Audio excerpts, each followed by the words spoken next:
911, what's your emergency? This is 911 emergency. What is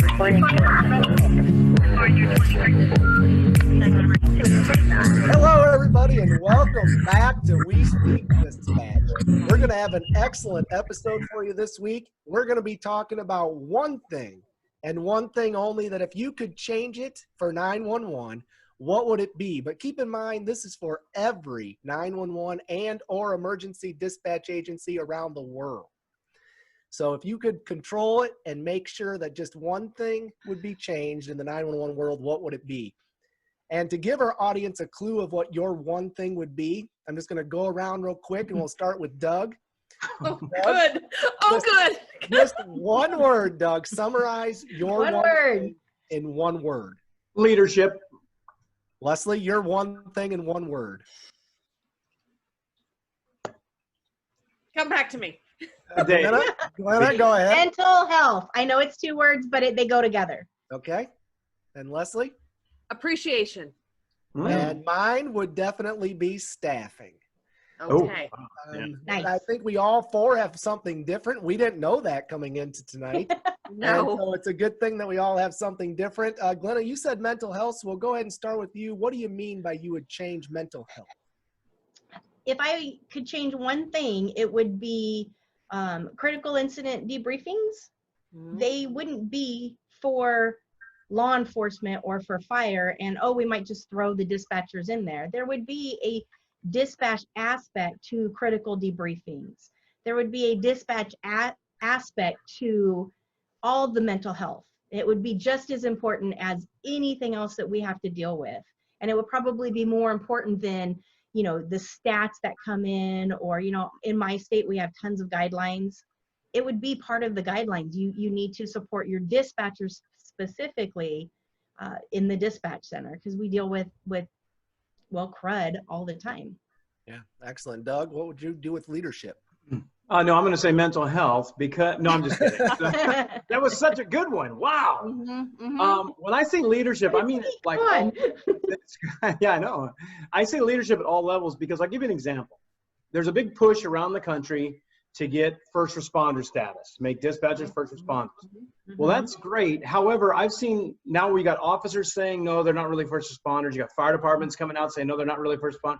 We have to get everybody on the same page. And that means we got to work together and we got to talk to everybody and become these leaders in our industry saying, look, here's what our job is. It's not the same as your job, but our job is just as stressful, just as mind hardening. It's a difficult job out there, and we have to have that person in leadership roles to bring the field and us together, so we go this and make this push to get first responder status out there. And leadership has to be that union to bring everybody together on that.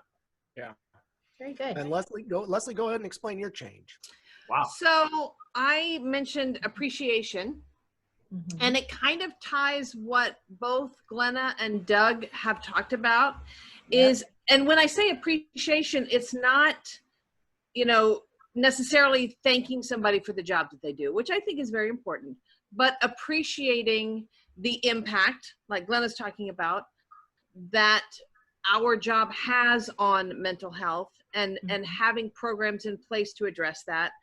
And also appreciating, like Doug's talking about, the value of the importance of what we're doing and recognizing that and being mindful as a professional that that's what we are. We are professionals. And so we have to appreciate the impact that we have on people. We have to appreciate that we need support and leadership to get us there. We need to appreciate that what happens on the job affects our mental health. And then to some respect, it does go back to just reaching out and appreciating people. Glenna and I were having a side conversation and recognizing that some of the things that are happening right now in the country, and you know, our first thought was, how do we reach out to those dispatchers sitting in those comm centers who have had unfortunate line of duty deaths or have had to deal with some really horrible things? We've got to appreciate them. We've got to recognize the sacrifice that they're making. So that's my appreciation. Joe, tell us about staffing. Yeah, for me, it was staffing, because I think all of everything starts with the staffing levels that you guys have. In order for us to be more involved in the mental health things, we have to fill the chairs and staff the room, and also have people to be able to go to those. In order to appreciate more and to work together and to start working with the firefighters, the police officers that Doug mentioned with leadership, we have to have more people at most agencies in the 911 centers. Most agencies, in my opinion, I don't have anything factual to back this up, but I'm guessing they're operating at minimal staffing levels all of the time. I mean, somebody takes somebody or below minimal. You're at minimal staffing. So I think the only way we can really improve 911 centers across the nation is to be honest about the staffing levels, make sure we have enough adequate supervision and leadership within the department to lead the department forward. And then all of that plays into getting them the assistance they need for those critical incident debriefings, appreciating them more, and starting to work together. So I think all of yours tied into the staffing level as well. Yeah. I think it's interesting though, just before, you know, that none of us said, oh, we need better chairs. Oh, none of us said we need more technology. None of us said, oh, we need windows in the communication center. You know, Doug and I have had conversations where we've asked, you know, if you had a magic wand and you could change one thing in dispatch, very similar to what we're talking about here, you know, and a lot of people sometimes do say, oh, well, I don't want to wear a uniform, or I want windows in the communication center. But every single one of us talked about the people. Exactly. The value of the people in the center. And that's crucial. People have to feel important. Like what they do is an important thing. They can't feel like they're second-class citizens or, oh, it's just dispatch. They have to feel like what they do is important and people value it. Right. But the thing that I kind of struggle with sometimes is, and I'm sure we've all seen it, we are advocates for this profession, obviously. Yes. But do we have people in our own centers who sometimes don't appreciate, going back to my thing, the value that they have, and sometimes they act like entitled, or they use it as an excuse. Oh, well, you know, I've worked 16 hours, so I can be a jerk. Oh, well, I worked 4 days on my, you know, overtime, so I can be rude on the phone. And it's like, whoa, hold on. But see, that's where I think leadership plays a key to this thing, because do you really think that's the first time somebody's been rude to somebody, or have they been allowed to be rude a whole bunch of times and nobody's addressed it because it's just easier to let Bill act like an idiot? Right. And what happens when Bill acts like an idiot? We all get media, and it's a problem. Yeah, everything's right. going And to Glenna's situation, I'm sorry, Joe. I see you're like, oh. Glenna's situation, you know, some of the reason, and I hate to say it, but I think it's true, and I think it's kind of the elephant in the room, is a lot of the reasons that people don't invite dispatchers to some of these debriefs. It's like, oh God. Yeah. Oh, I'm not going to go to that. That's stupid. So, okay, Joe, go. What do you got? After hearing all that, I was just going to focus on one of the things that I know I'm working with myself and also the people at our agency is the topic of mastering conflict inside our own walls. And what I mean by that is when it comes to discussing the equipment not working, or discussing somebody else calling in sick, or discussing whatever it is, a performance issue, the staff typically has no problem openly and honestly discussing that with supervisors, leaders, managers. But sometimes where the problem comes in is they struggle to speak openly and honestly with each other. And like holding each other accountable as well. And I think it'll go a long ways if people start to be able to be comfortable with that. It's just like before we started this video, Leslie, as peers on this video right now, the first thing you said to me, and I'm so thankful for it, the instant I signed on was, Joe, your microphone's too quiet. And what happened? You made me look better because we're comfortable at mastering conflict. Now, if you take that and transition it to teammates within a comm center, is somebody comfortable enough saying, hey, before you hang up the phone on that domestic, don't forget to ask about weapons, if you have more than one person in the room. And just be accountable to each other. Glenna, do you do that at your center? Yes, we do. And we're starting to. When I say yes, we do. This is a new concept for us. And it starts with the trainers at one of our trainer meetings. It actually got a little heated before it all worked out. And then we said, okay, what we're going to do with us, we're also going to do with the dispatcher. So it's working out great. Everybody is being held accountable. The morale has shot up because we all feel like partners now, instead of, oh, can you believe she didn't even get, like, if the guy had weapons or this or that. Hey, can you ask about weapons? And so it's really shot up morale, and it's really taken care of a lot of the animosity that was going on in the dispatch center, which is It's great. just amazing to me that when I worked in a big comm center, it was noisy. And if somebody told somebody, hey, shh, hold on, somebody would get so offended, like, oh my God. You're not going to tell me what. I am the loudest person in the dispatch center. Yeah. Yeah, and I was like, are you crazy? Come But on I think now. the word, I mean, Joe, really, you use the word conflict. And I think there are people, and I will admit, I am not good with conflict.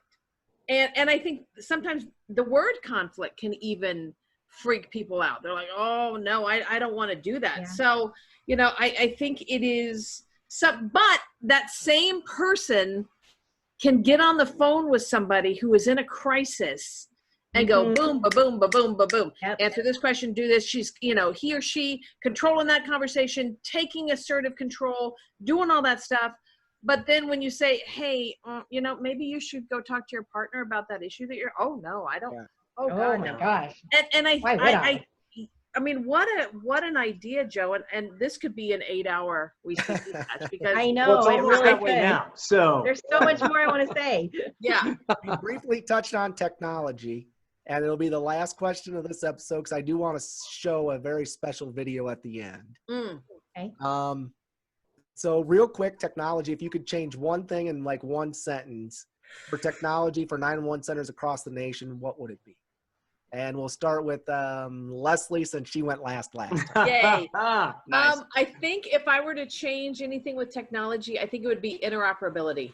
That everybody had the same resources, the same information, so that it was consistent no matter what department or dispatch center is handling an incident. Doug?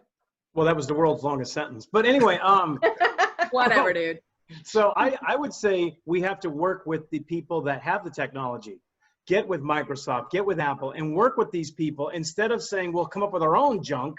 Let's get stuff that works and works right now with the public. Yeah. Yep. If my Apple Watch, and I don't own one, if my Apple Watch can tell me all of these great things, then dang it, our CAD could do the same thing. There you go. And Glenna? So based on technology, and I'm a little bit older, so that sometimes comes a little bit harder to me, the training to go along with the technology across the board. Yeah. Officers getting trained the same as dispatchers are getting trained, the same as command staff, the same as anybody else, the training to go along with the technology. Because a lot of times they'll put a program on your computer and then when it pops up, you're learning about it. Yeah. And that's no fun, especially if it's Oh, like a you are small older. vehicle from Wow. I'll be from a license plate reader or something like that. You're like, oh, okay, well, this is new. Or if it looks new, I think training is going to be probably just as important as any type of technology that we roll out. Good call. all three of your guys are excellent. I'm just going to be a little more specific rather than vague. I think if NCIC would make all forms through all states the same. all these Yeah. posts. I want to change my answer. I want to change my answer to Joe's answer. Anybody know how to run a plate through X state, or what does the driver's license mean? A little bit of consistency. But here it was, this episode where we spent a lot of time talking about one thing you would change, one topic in general, and then we focused on technology. But the one thing that I would not change for 911 is the family and the friends that you make throughout this profession. And I got a little video I'm going to share of just our little group of We Speak Dispatch, about 1 minute and 20 seconds long. I encourage you guys to watch it. Here's some pictures. If everything goes well, this is the first time we've done this. Technology. Woo! I'm scared. Technology, here it goes. Here we go.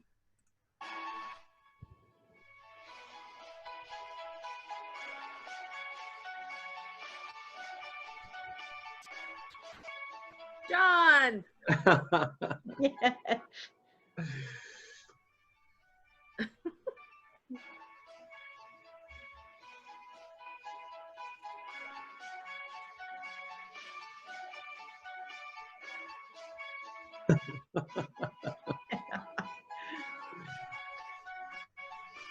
Oh my.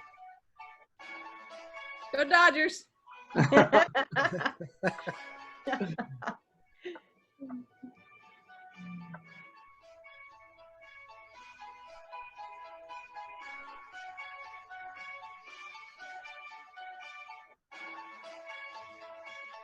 Gordon Graham.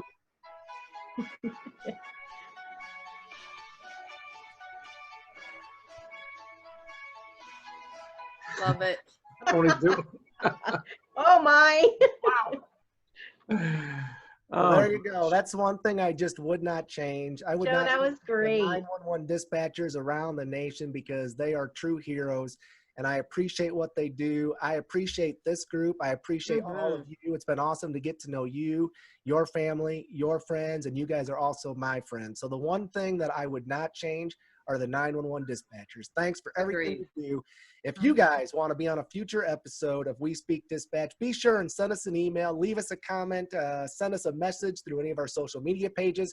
Our email is wespeakdispatch@gmail.com. We are on Facebook, we're on Twitter, we're on YouTube, and we are also on Instagram. So check us out and we'll see you soon. Have a great night, everybody. Bye, guys. Bye.